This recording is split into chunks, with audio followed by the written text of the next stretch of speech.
Hola, buenos días, bienvenidos a semana número 9 de su tercer parcial. Ya vamos más de la mitad del tetra, entonces este es un tema un poco complicado, pero que sí necesita mucho de la atención de ustedes. Se llama reglas de acentuación.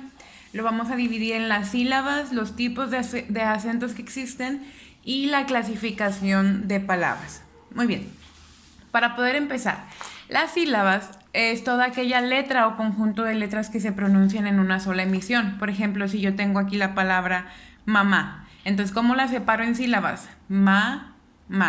Entonces, identifico que la palabra mamá cuenta con dos sílabas. Lo mismo pasa con la palabra carro. La divido y digo carro. Entonces es una sílaba, dos sílabas. La palabra carro está conformada por dos sílabas. Ahora, existen dos tipos de sílabas, la tónica y la átona. La tónica es aquella donde recae el acento, en donde nosotros la pronunciamos y se escucha mucho más fuerte que las demás. Y la sílaba átona, por consiguiente, es la que se pronuncia con menor intensidad. Por ejemplo, mamá. Ahí, si yo me doy cuenta, al pronunciar mamá, la segunda sílaba es la que recae el acento tónico, es donde yo elevo más mi voz. Ahora, algunos de los pasos para poder identificar la sílaba tónica y átona son los siguientes. Número 1, separar en sílabas. Número 2, identificar dónde está la sílaba tónica. Y número 3, definir las sílabas átonas. Aquí les pongo dos ejemplos. Miércoles. Si yo la pronuncio, háganlo ustedes, miércoles. Miércoles. Mi voz se levanta o mi voz suena más fuerte en donde yo digo miércoles. Si la separo es miércoles. Ya identifiqué que aquí está mi sílaba tónica, que es donde yo mi voz la elevo un poco más. Entonces, miércoles es una palabra que tiene una sílaba tónica en la primera sílaba y dos sílabas átonas, el co y el les. Si yo me voy a la palabra teléfono, teléfono, teléfono, teléfono. Entonces yo me doy cuenta que la palabra teléfono la dividimos en teléfono. Aquí el le es donde suena más mi voz, donde yo la elevo más. Entonces esta sería su sílaba tónica, el le. Y por consiguiente tiene una que es te, fo, dos, no, tres. Una sílaba tónica en la sílaba le y tres sílabas átona es te, fo y no. Entonces así podemos identificar nosotros el cómo está una sílaba tónica y una átona. Ahora, ¿cómo se pueden formar las sílabas? Son tres pasos. Número 1, cuando una vocal fuerte puede hacer una sola sílaba. Las vocales fuertes son A, E y O. Por ejemplo, amigo. Si yo la separo, amigo, me doy cuenta que la vocal fuerte que es la A puede hacer una sola sílaba. Orégano. Orégano. Entonces yo me doy cuenta que la O como vocal fuerte puede formar una sola sílaba sin ir acompañada de una consonante. Número 2, todas las palabras deben de llevar una vocal. Consonante, vocal, consonante, vocal. Silla, mesa. Mesa tiene consonante y vocal. Consonante y vocal. Papá. Entonces estoy dándome cuenta que es consonante vocal, consonante vocal. Todas las palabras llevan una vocal por consiguiente. Si una consonante entre dos vocales forma sílaba con la segunda vocal, por ejemplo, si yo estoy dándome cuenta que amanecer tiene una vocal, una consonante y una vocal. Si la consonante está en medio de dos vocales como ama, entonces la sílaba, por consiguiente, va a formarse primero con la segunda vocal. Acuérdense que una sola vocal fuerte puede hacer una sílaba sola. Entonces mi consonante la voy a formar con la segunda vocal que tenga. Por ejemplo, aquí en época está una vocal, una consonante y una vocal. La consonante está en medio de dos vocales. Siempre cuando esté en medio de dos vocales, yo voy a hacer la sílaba con la segunda vocal. Que es una vocal fuerte, es una sola sílaba. Entonces, po es una sílaba que se forma con la segunda vocal. Ahora, los tipos de acento que existen. Aquí le voy a hacer un poco de zoom para que lo puedan ver. Existe el prosódico, que es la parte en la que se hace más énfasis, en donde nosotros levantamos la voz. Muchas veces se puede tildar o no. ¿Qué quiere decir tildar? Ponerle el acento.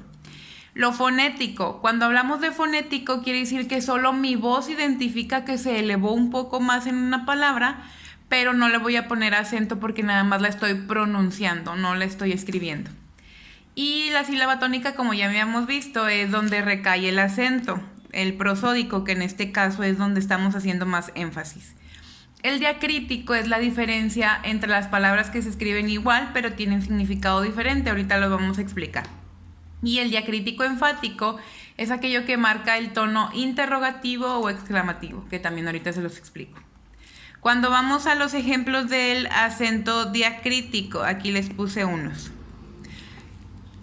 Palabra con acento, de. Siempre que vean acentuado esta palabra de, significa de dar. Cuando no esté acentuado, significa una preposición. ¿Qué quiere decir? Ojalá dé agua de horchata. De significa el verbo dar. En vez de decir, ojalá dar agua de horchata, dice de, entonces se acentúa de, con el explicando qué significa de dar. Sé, de ser o saber, con C de pronombre. Yo solo sé que ella se perdió. Aquí identificamos que el se va acentuado porque significa ser o saber. Yo sé que ella se perdió. Aquí identifico que es un pronombre. ¿Quién se perdió? Ella. Sí, cuando un sí está acentuado significa que estamos afirmando. Cuando un sí no se acentúa, quiere decir que es una condición. Por ejemplo, Clara le dijo que sí, pero solo si él también va. Aquí está afirmando Clara que sí va a ir, pero luego lo condiciona. Ella va si él también va. Te de un sustantivo que significa la bebida va acentuado y te como pronombre personal no va acentuado. Por ejemplo, te tienes que tomar el té. Te, en este caso diciéndole a él. Tú te tienes que tomar el té, pero para no decir tú te tienes, entonces dice te como pronombre. Te tienes que tomar el té, que es el sustantivo y que sí va acentuado. Tú como pronombre personal siempre va acentuado. Tú como adjetivo posesivo nunca va acentuado. Por ejemplo, pueden ir tú, o sea, refiriéndose a la persona, y tu prima. Aquí es un adjetivo posesivo. ¿De quién es la prima? Tuya. Entonces, por eso este tú no va acentuado porque se refiere a un adjetivo posesivo. Mi acentuado significa un pronombre personal. Mi sin acentuar significa un adjetivo posesivo, igual. Mi mamá preguntó por mí. Mi mamá, en este caso, es un adjetivo posesivo. ¿A quién le pertenece esa mamá? A mí. Preguntó por mí, refiriéndose al pronombre personal. Él como pronombre personal y él como artículo. Él estaba buscando el lugar. Él, refiriéndose a una persona, es un pronombre personal. Buscando el lugar, aquí va antes un sustantivo. Si se dan cuenta también aquí. Artículo, sustantivo. Artículo, sustantivo. Entonces nos damos cuenta que ahí se puede dar un acento diacrítico. Ahora, cuando hablamos del acento diacrítico enfático, quiere decir las preguntas. ¿Qué quieres? ¿Quién eres? ¿Cuál eres? ¿Dónde estás? ¿Cuánto cuesta? ¿Cuándo vienes? ¿Cómo pasó? Entonces, todas las palabras que son preguntas se acentúan. Muchas veces no llevan el signo de interrogación cuando son indirectas, como este ejemplo que viene aquí. No sé cuándo fue la última vez que fui a una fiesta. No necesariamente tengo que poner los signos de interrogación, pero sí estoy diciendo o estoy cuestionándome algo. Entonces el acento diacrítico es cuestionarse. Aquí, por ejemplo, viene el por qué, por qué y por qué. ¿Por qué separado? ¿Por qué? Significa que son preguntas indirectas, como en este caso. No sé por qué lo hice. No pongo los signos de interrogación, pero sé que hay una pregunta en la oración. ¿Por qué junto y acentuado quiere decir una causa, una razón, un motivo? Dime el porqué de tu actitud. no le pongo signo de interrogación, pero aquí estoy cuestionando alguna razón o algún motivo del por qué pasó. Y porque junto sin acento significa que estoy respondiendo a una pregunta, como cuando nos dicen, ¿por qué lo hiciste? Entonces tú respondes, porque lo necesitaba. Entonces ahí ya no lleva acento, pero estoy respondiendo una pregunta